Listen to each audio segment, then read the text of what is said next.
പല്ലാവൂർ വാമല മുരുകൻ ക്ഷേത്രത്തിലേക്ക് പോകുന്ന വഴി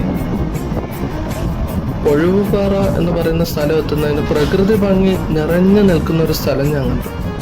അപ്പൊ അത് നിങ്ങൾക്കൂടെ ഒന്ന് കാണിച്ചു തരാമെന്ന് വിചാരിച്ചു. ഒന്ന് കണ്ടാലോ?